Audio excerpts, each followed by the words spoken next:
اللہ نے میرے نبی کو کیسا بنایا؟ ایک بدو عورت ہے، ان پڑھ عورت ہے، ام معبد الخزاعیہ، وہ میرے نبی کا حلیہ بتاتی ہے۔ آپ کو ترجمہ کر کے سناؤں گا، لیکن آپ الفاظ کا ردم اور الفاظ میں میوزک وہ آپ سب محسوس کریں گے۔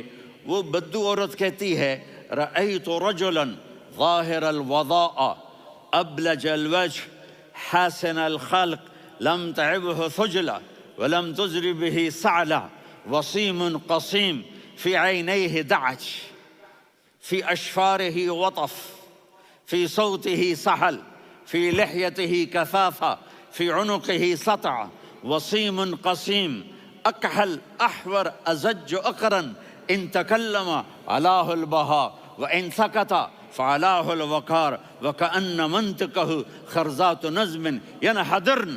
اللہ، پتہ چلا کہ الفاظ کا ردم وہ کوئی بولو تو صحیح، کیا ردم ہے۔ اب ترجمہ سنو، وہ کہتی ہے اپنے خامند کو کہ ابو معبد، ایک شخص آیا تھا، مجھے یوں لگا جیسے 14ویں کا چاند کپڑے پہن کے زمین پہ اتر آیا ہو۔ سبحان اللہ، کیا انتہائی خوبصورت، انتہائی حسین و جمیل، پیٹ نکلوا نہیں کہ بدصورت ہو جائے۔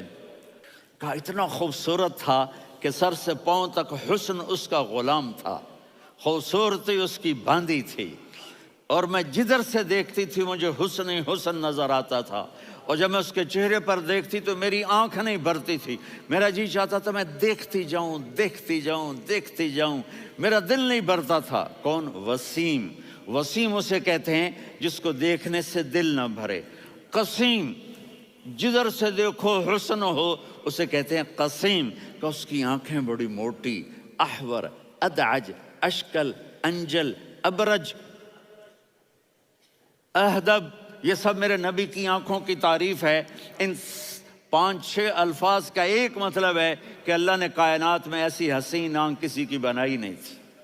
حسن و جمال آنکھوں میں، اور پلکیں بڑی لمبی، یہ عورتیں یہاں وہ نکلی لگا لیتی ہیں نا لمبا لمبا کرنے کے لیے، تو میرے نبی کے قدرتی یہ بال لمبے تھے حسن کو بڑھانے کے لیے، داڑھی بڑی خوبصورت تھی، زبان میں، آواز میں جادو تھا، آواز میں کشش تھی، آواز میں ایک ایسا دل کھنچتا تھا، گردن لمبی تھی، سر سے پاؤں تک حسن و جمال تھا، جب وہ بولتے تھے نور چھا جاتا تھا، جب وہ خاموش ہوتے تھے وقار چھا جاتا تھا، اور سوا البطن و صدر، سینہ اور پیٹ برابر، سبت القصب، سیدھا قد تھا، سیدھا قد، بالکل سیدھا قد، عریض المنکبین، چھاتی چوڑی تھی، طویل الزندین، بازو لمبے تھے، رحب الراحہ، یہ ہتھیلی بڑی چوڑی تھی، چوڑی ہتھیلی سخاوت کی نشانی ہوتی ہے، رحب مسیح القدمین،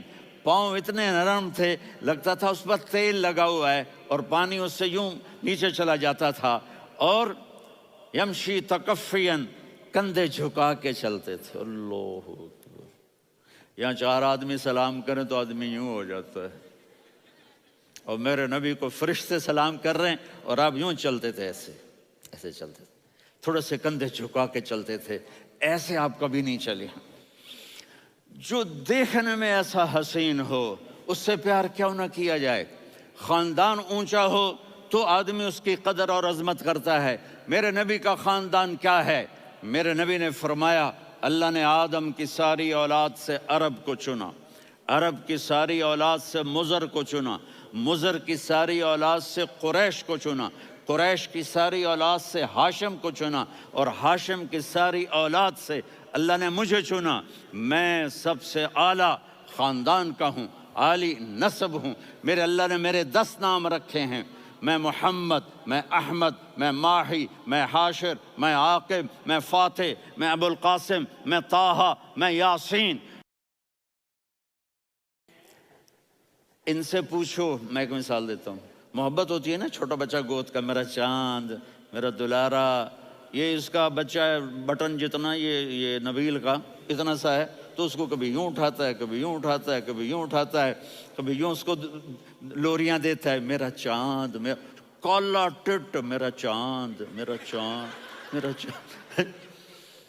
تو میرے رب کو اپنے حبیب سے محبت ہے، تو صرف محمد نہیں کہتا، چونکہ محمد کہنے سے محبت کا فلو نکلتا نہیں، تو اللہ نے اپنی محبت کے فلو کو نکالا، میرا محمد، میرا احمد، میرا ماہی، میرا حاشر، میرا عاقب، میرا فاتح، میرا قاسم، میرا ابو القاسم، میرا طٰہٰ، میرا یاسین، یہ اللہ نے اپنے حبیب کے نام۔ اور پھر قرآن میں جاؤ، شاہد، مبشر، نذیر، داعی الی اللہ، سراج منیر، رؤوف، رحیم، عزیز، حریص، مزمل، مدثر، یہ اللہ نے پورے قرآن میں سارے نبیوں کا نام لیا، یا عیسیٰ، یا موسیٰ، یا یحییٰ، یا ابراہیم، یا نوح، نام لے کر پکارا، لیکن اپنے حبیب کو ایک دفعہ بھی یا محمد نہیں کہا، بلکہ لقب سے پکارا، یا ایھا النبی، یا ایھا الرسول، یا ایھا المزمل، یا ایھا المدثر۔